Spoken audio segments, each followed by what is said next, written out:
মাশাআল্লাহ, আলহামদুলিল্লাহ। আমি একটা সবজির প্লটে আসছি। তো দেখতে পাচ্ছেন কত সুন্দর একটা সবজির প্লট। এখানে দেখতে পাচ্ছেন এটা হচ্ছে আপনার লাল শাক। লাল শাকটা মাশাআল্লাহ খুব সুন্দর। এটা হচ্ছে লাল শাক। দেখতে পাচ্ছেন এই লাল শাকের পরের বেডটা হচ্ছে আপনার পাট শাক। পাট শাকটা মাশাআল্লাহ খুব সুন্দর হয়েছে। দেখতে পাচ্ছেন এক সমান গজিয়েছে। পাশতে আরেকটা, এটাও হচ্ছে পাট শাক। দেখতে পাচ্ছেন পাট শাকটাও খুব সুন্দর হয়েছে। পাশে দেখতে পাচ্ছেন এটা হচ্ছে সজি কচু। এই সজি কচুটাও মাশাআল্লাহ খুব সুন্দর হয়েছে। সজির ফুল এবং সজির পাতা, সজির বই, সবগুলো খুব টেস্টি, মাছ এবং মাংস দিয়ে এবং এমনি শুক্তো দিয়ে। দেখতে পাচ্ছেন এটা হচ্ছে আপনার কলমি শাক। কলমি শাকটাও খুব সুন্দর হয়েছে। দেখতে পাচ্ছেন এরকম করে যদি আপনার সবাই প্রত্যেকে বাড়ি বাড়ি করেন, পতিত জমিগুলোতে করেন, তাহলে আপনাদের শাকের কোনো অভাব হবে না, তরি তরকারি কোনো অভাব হবে না। পুষ্টির দিক দিয়ে আপনাদের ঘাটতি পূরণ হবে এবং আর্থিকভাবে স্বাবলম্বী হবেন। তো দেখতে পাচ্ছেন সর্বোপরি এটা হচ্ছে আদর্শ একটা প্লট, খুব সুন্দর। এখানে আমি আরেকটা জিনিস দেখাবো আপনাদেরকে।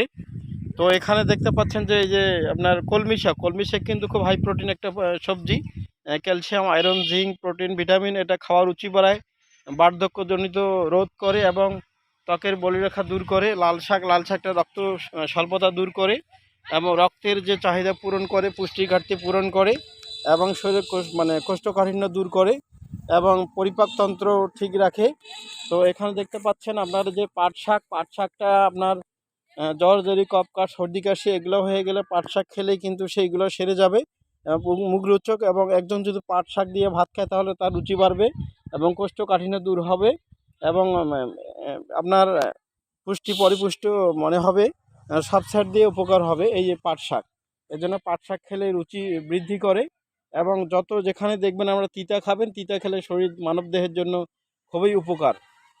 তো এই জন্যে আপনাদেরকে বললাম যে এই সবজিগুলো অবশ্যই করবেন। আর আপনাদেরকে দেখাইলাম এটা হচ্ছে আপনার সজি কচু, খুবই পুষ্টিগুণ সমৃদ্ধ। সজি কচু অনেক প্রকারের রয়েছে, এটা ফুল খাওয়া যায় বা পাতা খাওয়া যায় এবং এর বই খাওয়া যায়। মুড়ো যে আছে, মুড়োটাও কিন্তু আপনাদের ছেঁকা দিয়ে খাওয়া যায়। সর্বোপরি এটা খুব উপকার এবং ক্যালসিয়াম, আয়রন সমৃদ্ধ একটা সবজি এবং মাছ মাংস দুইটা দিয়ে খাওয়া যায়, খুব সুন্দর। আর আপনাদের আরেকটা জিনিস দেখাচ্ছি, এই আমাদের পুষ্টি বাগানের মধ্যেই এটা বিদ্যমান, যে হলুদ, এটা হচ্ছে মশলা জাতীয় ফসল। এই হলুদ খুবই একটা প্রয়োজনীয় একটা জিনিস। হলুদ ছাড়ার জন্য আমাদের তরকারি হয় না, কালার হয় না। আর হলুদ মানবদেহের জন্য খুবই উপকারী। মানুষের বিয়ে থেকে শুরু করে সব জায়গায় হলুদের খুব প্রয়োজন। সেই হলুদ এখানে লাগানো হয়েছে, হলুদটা খুব সুন্দর হয়েছে। তো আলহামদুলিল্লাহ, আপনারা এভাবে এরকম আদর্শ একটা পুষ্টি বাগান করবেন, সব কিছুর সংমিশ্রণ থাকবে। তো আজকে আমি বিভিন্ন ধরনের আপনার কৃষি পণ্য নিয়ে হাজির হব, কৃষি ফসল নিয়ে হাজির হব। আজকে এ পর্যন্ত। ভালো থাকবেন, সুস্থ থাকবেন। আসসালামু আলাইকুম।